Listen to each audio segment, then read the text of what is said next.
आपका किया गया भजन, आपका किया गया मंत्र जाप, जब आप करने के लिए बैठें, उपास करें, मंत्र जाप करें, कीर्तन करें, तो आप जब जप करने या कीर्तन करने या मंत्र जाप करने या उपास करने के लिए जब तैयार हों और आगे बढ़ें, उपवास करते समय, तप साधना करते समय कोई परिवार का व्यक्ति आकर यदि आपका हाथ पकड़कर उठा दे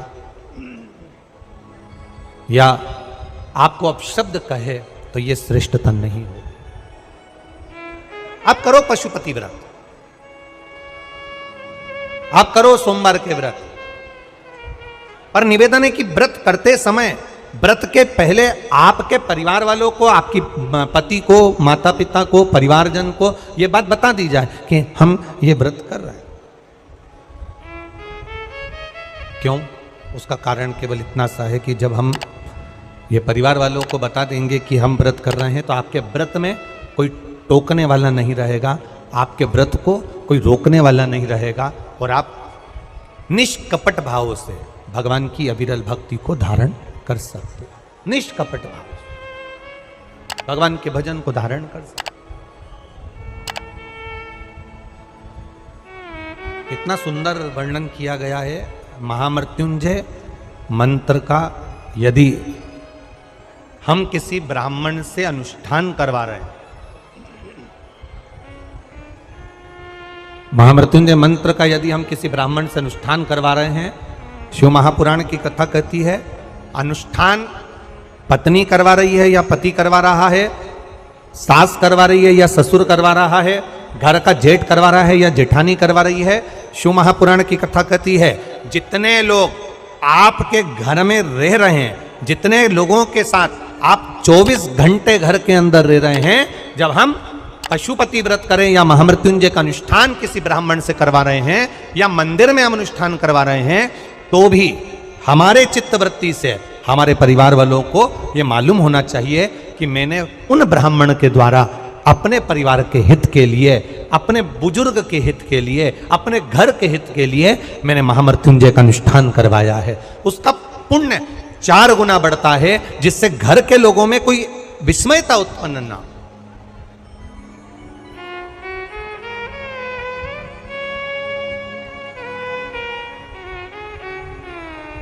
हमारे भीतर कोई विस्मयता उत्पन्न ना हो, हमारे मन के भीतर कोई भेदभाव उत्पन्न ना हो। और हम तो यहां तक कहेंगे, आप अगर शंकर जी के मंदिर में जा रहे हो, 1 लोटा जल चढ़ा रहे हो, शंकर जी के मंदिर में पहुंचकर 1 लोटा जल समर्पित कर रहे हो, तो भी आपके घर के लोगों को मालूम होना चाहिए कि ये पास वाले शिव मंदिर में गई है, मेरे पास के मंदिर में मेरा घर का बच्चा शंकर जी को जल चढ़ाने गया है, मेरा पति पास के मंदिर में शंकर भगवान को जल समर्पित करने के लिए गया है। ये घर के लोगों को ज्ञात होना चाहिए।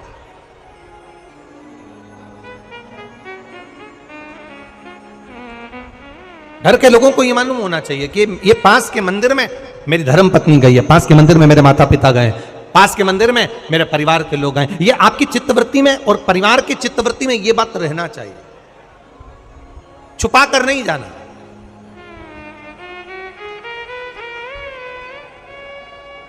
छुपा कर भगवान के मंदिर में नहीं जाना, छुपा कर पशुपति व्रत नहीं करना। महाराज, शिव महापुराण की कथा वर्णन करती है कि आप भगवान का अगर कोई व्रत, कोई साधना, कोई नियम ले रहे हो, माना आपने कोई व्रत करा, कोई करी, पर घर के लोगों को वो ज्ञात होना चाहिए कि ये मंदिर तक जा रही है, ये पशुपति व्रत कर रही है, आराधना कर रही है। आज माता पार्वती जी ने शिव जी के सम्मुख में ये बात कह दी कि मैं एकांत में जाकर भगवान का तप करना चाहती हूं और एकांत में बैठकर तप करना चाहती हूं और उस तप का जो पुण्य है वो आपको देना चाहती हूं। शंकर भगवान ने तुरंत माता पार्वती जी से कहा, सुनो जगत जननी, सुनो जगदम्बा, सुनो पार्वती, आप तप करो, मना नहीं है, आप साधना करो, मना नहीं है, आप आराधना करो, मना नहीं है।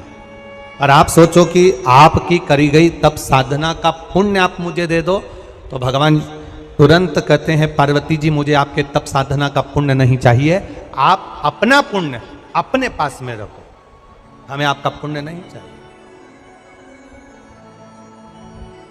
अभी तक जितनी शिव महापुराण की कथा हुई, उस कथा में आज तक ये बात नहीं निकली जो आज आप लोगों के बीच में इस भोपाल नरेला विधानसभा में जो कथा चल रही है, इसमें ये कहना चाह रहे हैं। बड़ा ध्यान लगाकर सुनना। आप अगर 5 महीने तक, 6 महीने तक, 3 महीने तक, 2 महीने तक, 15 दिन, 20 दिन, 1 महीना, 1 साल, 2 साल, 8 साल, 4 साल अगर आपने शंकर भगवान को जल चढ़ाया है, तो शिव महापुराण की कथा यहाँ तक कहती है कि आपके घर में अगर कोई व्यक्ति बहुत दयनीय स्थिति में पड़ा हुआ है, हॉस्पिटल में पड़ा हुआ है, कोई तकलीफ में पड़ा हुआ है, कोई कष्ट में पड़ा हुआ है, तो आप जब भगवान शिव को जल समर्पित करो तो बाबा से ये विनती कर कर भी जल समर्पित कर सकते हो कि मेरे परिवार का एक व्यक्ति, उसका ये साथ में ये हो गया और वो हॉस्पिटल में पड़ा, उसका नाम ये है, गोत्र ये है। बाबा, हमने जो तप साधना करी है, हमने जो इतने महीने तक आपको जल समर्पित करा है, हमने जो बेलपत्र समर्पित करी है, मेरे बाबा आज स्वीकार करना। और जो हॉस्पिटल में पड़ा है, जो कर्जे में लदालूम पड़ा है, जो तकलीफ भोग रहा है, ऐसी कृपा करना बाबा कि मेरे 2 महीने जो मैंने जल चढ़ाया है, उस चढ़ाए गए जल का पुण्य मैं उसके खाते में देती हूं और उसको ठीक कर देना। यह पुण्य का भाग है।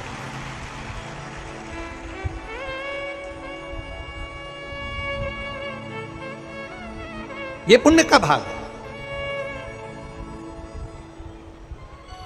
आप अपना पुण्य भी किसी जीव के कल्याण हेतु दे सकते हैं।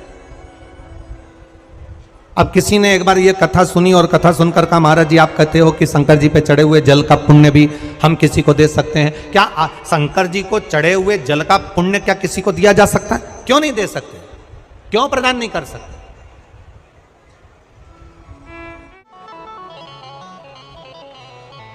एक पुण्यता अपने भीतर एक विचार फिर करिएगा। बड़े बड़े सावधानी की कथा है। आप लोग सोचो कि यह कथा यहाँ से सुनी, यहाँ से निकाल दी, बच्ची कुची थी कपड़े में झटकार दी। यहाँ कथा अगर सुनने के लिए आए हो तो थोड़ा दिल लगाकर सुनना, मन लगाकर सुनना।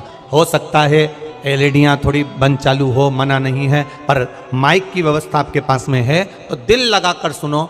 जहाँ मौका मिल जाए वहाँ बैठकर अपना चित्त लगाकर सुनना, क्योंकि 3 घंटे में से केवल 2.5 घंटा आपको प्राप्त होता है। बाकी का पूरा समय आप लोग यहाँ सुबह 6 बजे से रात को 3 बजे से 4 बजे से इस कथा का इंतजार करते हो। शायद दुनिया की पहली कथा होती है शिव महापुराण की कथा, जिसको लोग रात को 4-4 बजे से 3-3 बजे से जगह संभाल कर बैठकर कथा सुनते हैं। तपती हुई धूप, भयंकर गर्मी, 2 किलोमीटर दूर तक पैदल चलकर आना और बैठने के लिए इतना 8-8, 9-9 पंडाल लगाए घर पर, 9-9 पंडाल भी फुल हैं। उन पंडालों में जगह नहीं। धूप में छाता पकड़ना, चादर पकड़ना, साड़ी पकड़ना और उसको पकड़कर बैठे रहना। तपती हुई धूप में जहाँ तहाँ बैठकर कथा सुनना, ये दुनिया की पहली कथा है जिसको लोग कभी भूल नहीं पाएंगे कि इतनी धूप में भी लोग कथा सुन सकते। इतनी धूप, इतनी गर्मी, और केवल एक जगह नहीं, जहां शिव महापुराण की कथा का रसतत्व होता है वहां लोग इंतजार करते हैं 3-3 बजे तक। इसको छूटने मत देना। ग्रहण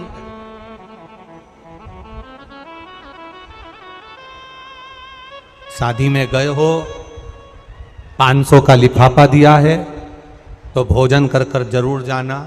और कथा में धूप में चलकर आए हो तो भले आधे घंटे की सुनना, पर कथा में दिल लगाकर जरूर जाना। दिल लगाकर जाना, चित्त लगाकर।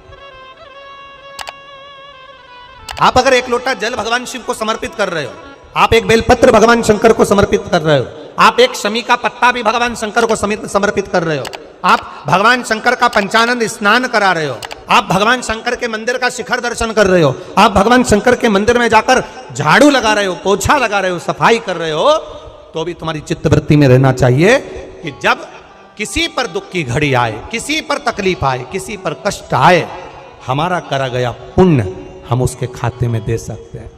हम अपने पुण्य को दूसरे के खाते में प्रदान कर सकते हैं।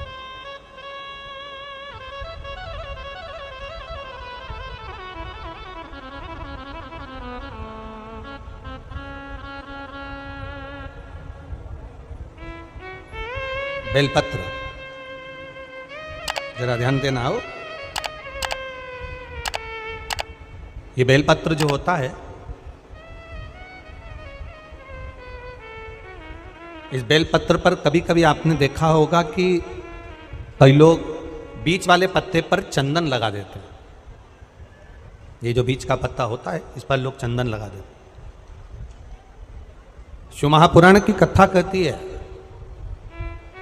अगर भूलवश भी अनायास आपके पास बेलपत्र भी नहीं है, शिव जी का चढ़ा हुआ बेलपत्र भी अगर आपने उठा लिया और उठाकर उस बीच वाले पत्ते पर एक चावल का दाना रखकर भी आप भगवान भोलेनाथ को समर्पित कर रहे हो, तो ये समझ लेना कि तुमने महीना, 2 महीना, 4 महीना, 6 महीना, 8 महीने में, हम तो हमेशा कहते आए हैं, आज फिर कह रहे हैं, 1 महीना पूरा हो जाए जल चढ़ाते, 2 महीना पूरा हो जाए जल चढ़ाते, 3 महीना पूरा हो जाए, 4 महीने पूरे हो गए, 6 महीने पूरे हो गए, या आपका साल भर पूरा हो गया, प्रयास करा करो एक पत्ते पर एक चावल का दाना रखकर शिव जी को समर्पित करना। क्यों? जो तुमने पूर्व में जल चढ़ाया है वो चावल का दाना अक्षय, उसको अक्षत माना जाता है, अक्षय माना जाता है। मतलब तुमने अभी तक जो जल समर्पित करा है वो कभी समाप्त नहीं हो सकता, उसका पुण्य तुम्हारे खाते में चले गया, अब तुम उसको किसी को भी प्रदान कर सकते।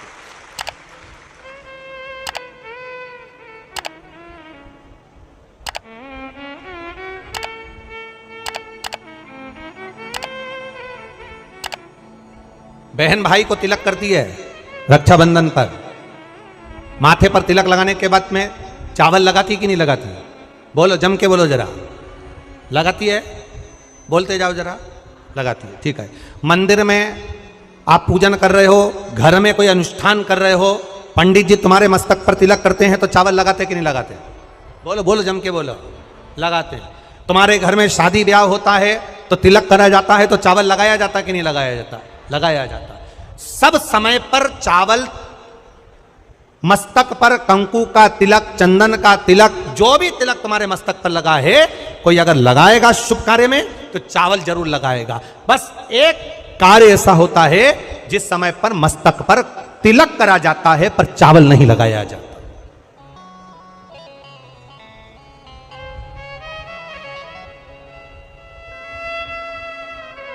एक समय ऐसा होता है जिस समय तिलक करा जाता है पर चावल नहीं लगाया जाता। चावल का मतलब है अक्षय, मतलब बार बार भगवान ऐसा मौका लाए, बार बार भगवान ऐसी कृपा करे कि तुम ऐसा अनुष्ठान करते रहो, पुण्य करते रहो, सत्कर्म करते रहो, 16 सोमवार के व्रत करते रहो, चतुर्थी के व्रत करते रहो, तुम छठ की पूजन करते रहो, तीज का व्रत करते रहो, सोमवार का व्रत करते रहो, तुम्हारे घर में हमेशा ऐसे शुभ कार्य होते रहे। केवल अक्षय, अक्षत एक जगह पर नहीं लगाया जाता। कब नहीं लगाते अक्षत को? मस्तक पर तिलक करते समय अक्षत कब नहीं लगाया जाता? केवल एक समय पर। कब? जब घर में कोई शांत हो जाता है और शांत होने के बाद जब मस्तक पर पगड़ी का क्रम होता है, उस पगड़ी के क्रम पर तिलक तो लगाया जाता है पर चावल नहीं लगाया जाता। भगवान से प्रार्थना करते हैं ये बार बार मौका मत देना, जो हो गया उसको समाप्त, ऐसा मौका बार बार ना दीजिएगा। हाँ, पगड़ी पर से उठ गए, अच्छा काम करने के लिए मंदिर जा रहे हो, स्थान छोड़ने के बाद अब तिलक लगाओ और उसमें चावल ढेर सारा लगाओ, कोई मना नहीं। पर अक्षय, उस अक्षत की महत्वता को समझना कि उसको बारंबार प्राप्ति ना हो, ऐसे कार्य की प्राप्ति ना हो, अच्छे कार्य की प्राप्ति, श्रेष्ठ कार्य की प्राप्ति, शुभ कार्य की प्राप्ति। अगर मौका मिले तो एक बार भविष्य पुराण, और एक बार मौका मिले तो कुर्म पुराण, और एक बार मौका मिल जाए तो नंदी पुराण, ये 3 पुराणों का स्मरण करना, इसमें आपको अक्षत की महत्वता प्राप्त हो। भविष्य पुराण, कुर्म पुराण और नंदी पुराण, इन 3 पुराणों में आपको अक्षत की महत्वता प्राप्त होगी कि चावल की महत्वता क्या है। एक चावल का दाना जब अशोक सुंदरी वाली जगह पर चढ़ाया जाता है, एक चावल का दाना अशोक सुंदरी वाली जगह पर चढ़ाया जाता है। हम माताओं से हमेशा कहते हुए आए हैं, आज फिर निवेदन करेंगे, जिस माता के गर्भाशय में गांठ हो गई हो, जिस माता के गर्भाशय में गठान पड़ गई, अक्षत, एक चावल का दाना, गर्भाशय में गांठ हो गई, डॉक्टर को दिखाया, गर्भाशय में बच्चा दानी के अंतर्गत गांठ पड़ गई, गर्भाशय में गांठ पड़ गई, बड़ी तकलीफ की जिंदगी जी रही है, डॉक्टर कह रहे ऑपरेशन करवाओ, डॉक्टर कह रहे ऑपरेशन करवाना पड़ेगा। एक बार मेरे भोलेनाथ पर जल चढ़ाना प्रारंभ करो, एक चावल का दाना। अशोक सुंदरी की, अशोक सुंदरी की जगह मालूम है ना सबको? अरे बोलो, अशोक सुंदरी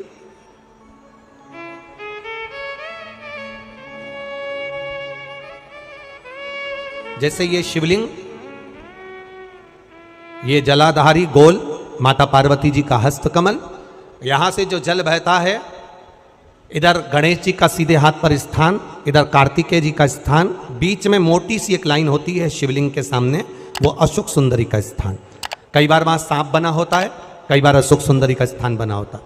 ये शिवलिंग, पार्वती जी का हस्तकमल, गणेश जी का स्थान, षडानंद कार्तिकेय जी का स्थान, बीच में अशोक सुंदरी का स्थान। ऊपर से जो बूंद बूंद पानी गिर रहा है वो शंकर भगवान की 5 लड़कियां, जया, विषहरा, शामरीबारी, दौतली और देव, ये शंकर जी की 5 बेटियां ऊपर से जल गिरा रही। तो अशोक सुंदरी वाली जो स्थान होता है, जब आपके गर्भाशय में या शरीर में पुरुष हो, स्त्री हो, जिसके पूरे शरीर में कहीं पर भी गांठ पड़ गई हो और गल ना रही हो, एक चावल का दाना अशोक सुंदरी वाली जगह पर चढ़ाना प्रारंभ करो, शिव जी पे जल चढ़ाना प्रारंभ करो, उस जल का आचमन करना प्रारंभ करिए। आप 3 महीना, 4 महीना, 5 महीना करते रहो, उसके बाद जांच जरूर करवाना हॉस्पिटल में जाकर कि गांठ गली कि ना गली। पर विश्वास रख, भरोसो दृढ़ इन चरणन करो, श्री वल्लभ नक चंद्र छटाबिन सब जग माही अंधेरो। भरोसा मूर्ण होना चाहिए, भरोसा मूल हो। हमारा अगर विश्वास नहीं है तो फिर भगवान भी नहीं है। मानो तो मैं गंगा मां हूं, ना मानो तो बहता। आपका अगर भरोसा करता है कि मैंने जल चढ़ाया और मेरा महादेव सुनेगा, आपने सोच लिया कि मेरा महादेव सुनेगा, महादेव सुनेगा। और आपने अंदाजा लगा, कई लड़कियां जब शादी करती हैं तो पहले से गलत सोच बनाकर आती हैं कि सास तो डेंजर होती है।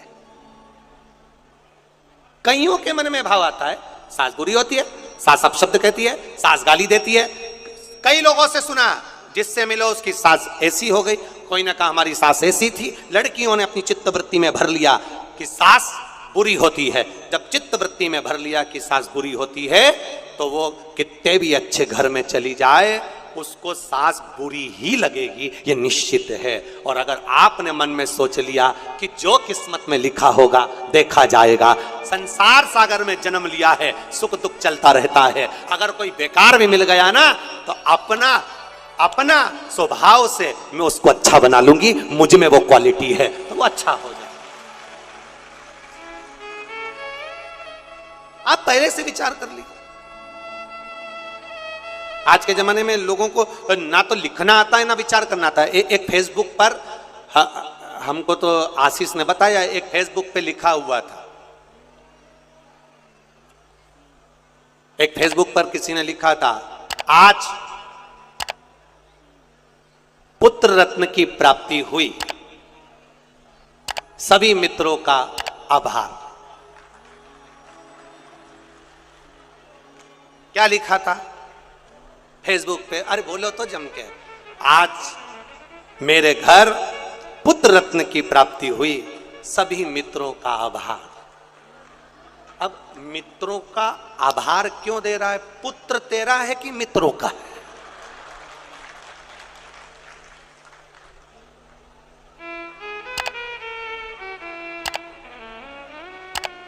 बोलो, जम के बोलो। लिखना चाहिए ऐसा, पर स्मरण नहीं है, चित्तवृत्ति में नहीं आया है, ये आना चाहिए।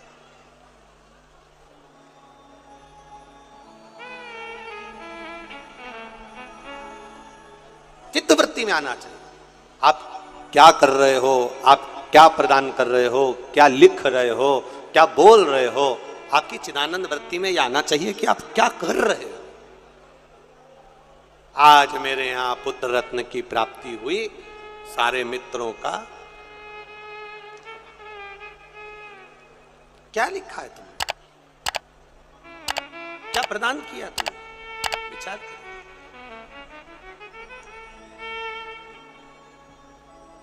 आभार किसका होना चाहिए था? आज मेरे घर पुत्र रत्न की प्राप्ति हुई।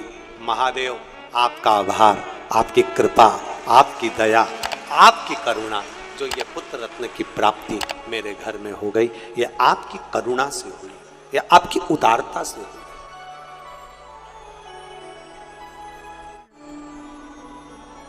ये आपकी करुणा है, ये आपकी उदारता है।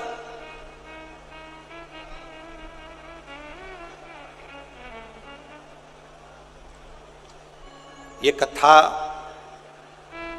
हमने कल भी कहा था कि कथा और कहीं भी हो सकती थी, भोपाल में ऐसा जरूरी नहीं कि आदरणीय विश्वास भैया के यहाँ हुई, कथा कहीं पर भी हो सकती थी।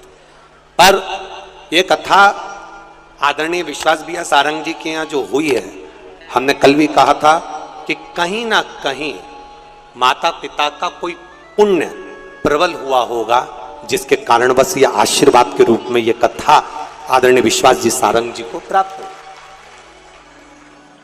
और वो पुण्य कैसा है?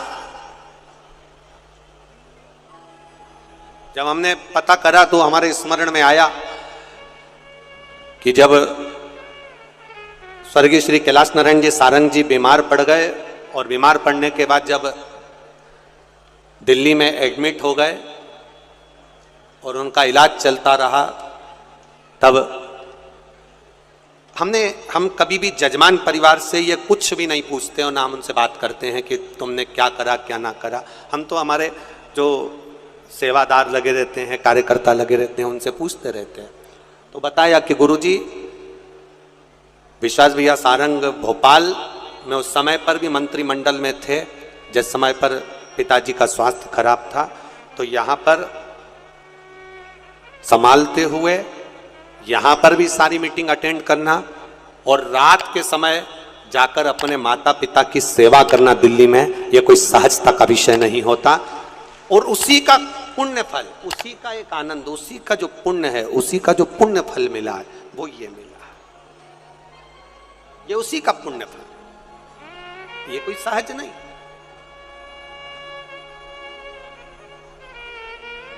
इतनी शिव महापुराण की कथा करी, पूरे भारत में करते रहते हैं, पर पहली शिव महापुराण की कथा ऐसी हुई है जिसमें रेलवे स्टेशन पर भी भक्तों को लाने के लिए बस लगाई गई। इसके लिए विश्वास भैया सारंग जी को बहुत बहुत साधुवाद।